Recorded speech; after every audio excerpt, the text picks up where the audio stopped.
Welcome back दोस्तों, कैसे हैं आप सभी लोग। आई होप आप सभी अच्छे होंगे। तो आज मैं अपने बड़े सारे भाइयों की रिक्वेस्ट के ऊपर एक वीडियो बनाने जा रहा, जो कि है मेरी प्यारी बुलेट के ऊपर। हाँ, यही मेरी प्यारी 4040। ठीक है, तो जिस वीडियो में मैं आप लोगों को बताऊंगा कि मैंने कितने पैसों में ये बुलेट खरीदी थी और कितने मैंने इसके ऊपर इन्वेस्ट कर दिए इसे मॉडिफाई करने के लिए, एक एक बोल्ट से लेके पेंट, एलॉय, सब कुछ। ठीक है, तो जुड़े रहिए मेरे साथ वीडियो में। ये वीडियो पूरी देखने के बाद आप लोगों को पता चलेगा कि इसका नेटवर्थ क्या है।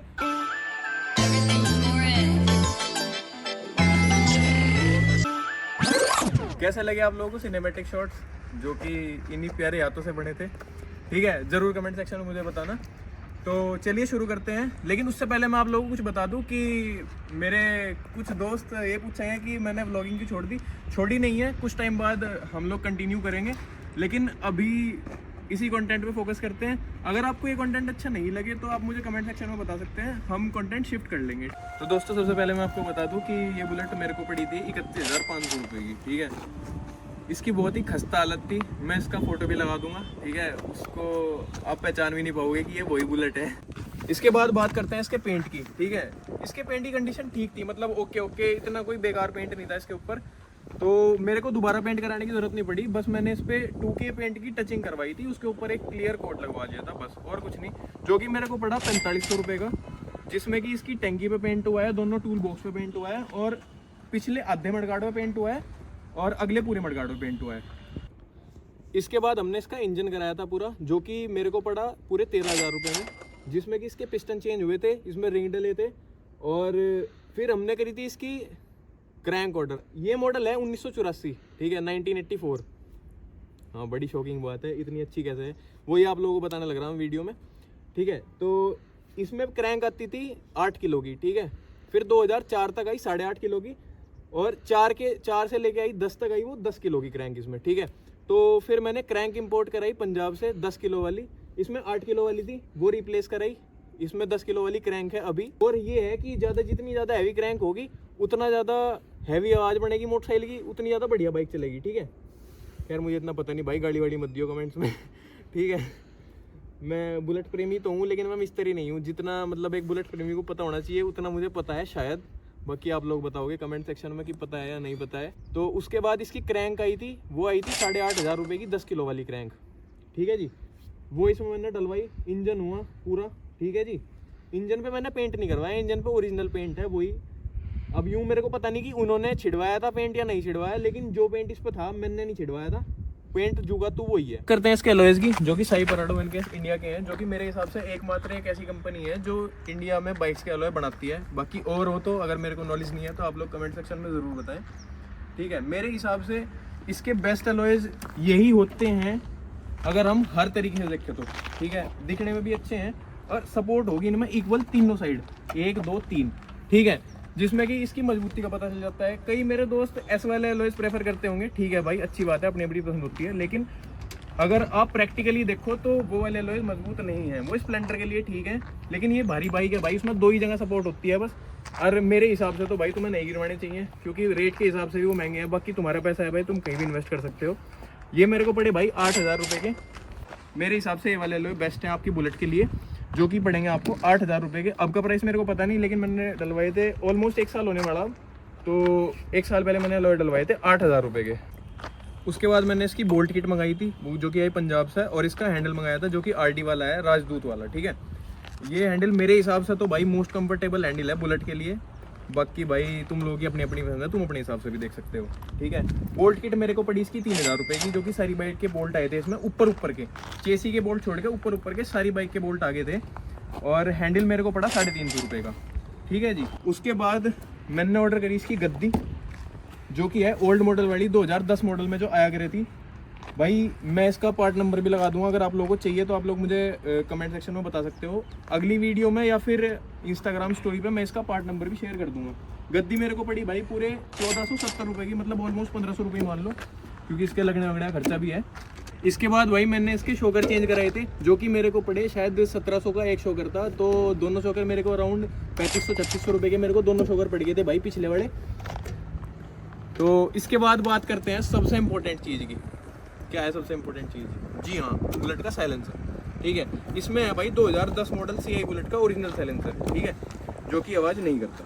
ऑब्वियस सी बात है, इसीलिए मेरी बुलेट हर जगह चल पा रही है। ठीक है भाई, तुम्हें भी नहीं लगाना चाहिए यार, फालतू की सिरदर्दी है। बाकी वो बात अलग है कि साइलेंसर लगा के अलग ही मजा आएगा बुलेट में। कोई नहीं, मैं साइलेंसर लगा के भी एक और वीडियो बना दूंगा, पर अभी आप इसके बाद सुनो।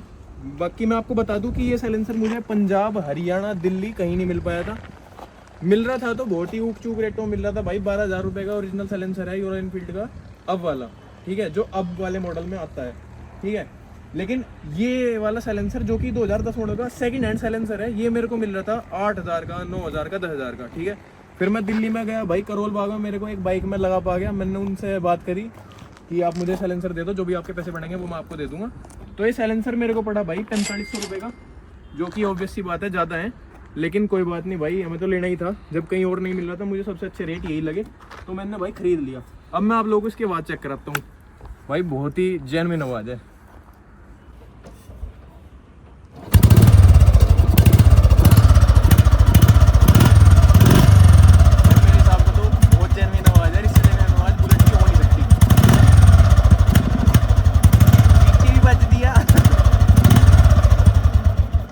तो दोस्तों मेजर चीज़ मैंने आपको अपनी बुलेट की बता दी। इसके बाद बात करते हैं इसकी बैक लाइट की।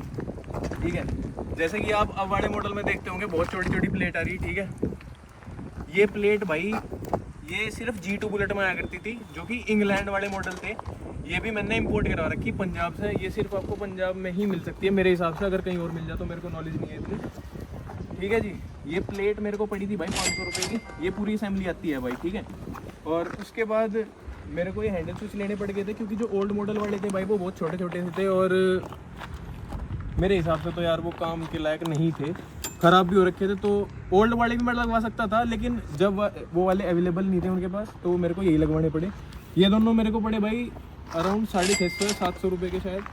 ठीक है, उसके बाद भाई मैंने वायरिंग नहीं चेंज कराई थी अपनी बाइक की। तो आप अगर सेकेंड हैंड बाइक ले रहे हो तो सबसे पहले उसकी वायरिंग चेक कर लो, सबसे ज़्यादा ज़रूरी है। मैं भाई जा रहा था, ठीक है, मैं अपने कॉलेज से अपने घर आने लग रहा था, तो मेरी बाइक रुक गई रास्ते में। किसकी वजह से? सिर्फ वायरिंग की वजह से। कहीं पे वायरिंग में भाई फॉल्ट था, कहीं से वायरिंग डैमेज हो रखी थी। तो खैर वो तो मैं जैसे तैसे आ गया वहाँ से, लेकिन सबसे पहले आने के बाद मैंने वायरिंग चेंज करवाई, जो कि मेरे को पड़ी भाई 1100 रुपये की पूरी बाइक की वायरिंग। ठीक है, और उसके बाद से तो कोई प्रॉब्लम है नहीं भाई। इसके बाद बात करते हैं अगली लाइट के इस स्टिकर की। ठीक है, काफ़ी लोग मेरे से पूछते हैं कि तुमने अपनी बाइक पर ये स्टिकर क्यों लगवा रखा है। भाई इसका कोई स्पेसिफिक रीज़न तो नहीं है। ठीक है, मैं भाई वीडियोस वगैरह देखता था यूट्यूब पे, तो ये एक लाइट का ब्रांड है। ठीक है, एक लाइट बीम का ब्रांड है ये, लाइट फोर्स करके। तो बस इसीलिए मैंने इसका ये स्टिकर मंगवाया था, वो भी ऑनलाइन, यहाँ पे तो कहीं मिला भी नहीं था। ठीक है, तो इसका कोई स्पेसिफिक रीज़न है नहीं, बस मेरे को अच्छा लगता है तो मैंने लगा रखा है भाई। ठीक है, उसके बाद बात करते हैं भाई रूट्स वगैरह की। रूट्स तो ऑलमोस्ट आप सभी लोगों को पता ही होगा कि 2000 से 2200 रुपये तक के रूट्स आ ही जाते हैं। इसके बाद बचते हैं भाई इसकी बैटरी मैंने डलवा रखी भाई एक्साइड की, जो कि मेरे को पड़ी 1500 रुपये की। उसके बाद भाई मैंने इसके दोनों टायर भी चेंज करा दिए थे, जो कि दोनों टायर MRF के ही हैं। टायर भाई मेरे को पड़ गए थे दोनों अप्रॉक्स 3000 तक की, क्योंकि हमारे जानने वालों की दुकान थी। बाकी आप लेने जाओगे तो 3500-3600 के अराउंड आपको दोनों टायर मिल जाएंगे, जो कि ओरिजिनल साइज़ में मिलेंगे। ठीक है, अगर बड़े छोटे का डलवान लोगो तो आपको पूछना पड़ेगा, पता करना पड़ेगा। तो भाई आप अप्रोक्स मान के चलो कि इसका ग्रैंड टोटल जो है अराउंड 54 to 55,000 होना चाहिए, जो कि इसके मॉडिफिकेशन में लग चुके। और भाई 31,500 की मैंने ली थी। तो ये बाइक भाई मेरे को पड़ी कितने की पड़ी? 87,500 रुपये की। ठीक है जी, तो बाकी अगर आप लोगों की कोई क्वेरी हो तो आप लोग मुझे ज़रूर बताएं। ठीक है जी, और अगर आप लोगों को कंटेंट अच्छा लगा हो या नहीं लगा हो, या फिर कहीं मेरी गलती हुई हो, या फिर मैंने कोई चीज़ गलत बोल ली हो जिसकी मुझे नॉलेज नहीं हो, तो आप लोग प्लीज़ मुझे कमेंट सेक्शन में बताएं, ताकि मैं अगली वीडियोस में उसे सुधार सकूं। बाकी थैंक यू फॉर वॉचिंग, और चाहो तो आप सब्सक्राइब भी कर सकते हो। बाकी ऐसी कोई ज़ोर ज़बरदस्ती नहीं है भाई, 2 पैसे हम भी कमा लेंगे, कर दियो। ठीक है, और इंस्टाग्राम भी है भाई अपना, मैं नीचे मेंशन कर दूंगा, उसको फॉलो कर लो जाके। बाकी कई दोस्त मेरे वहीं से ही यहीं पे आएंगे, तो कोई नहीं। बाकी भाई आप लोग सब्सक्राइब कर सकते हो आने वाली वीडियोस के लिए। तो thank you for watching, all the best for your future.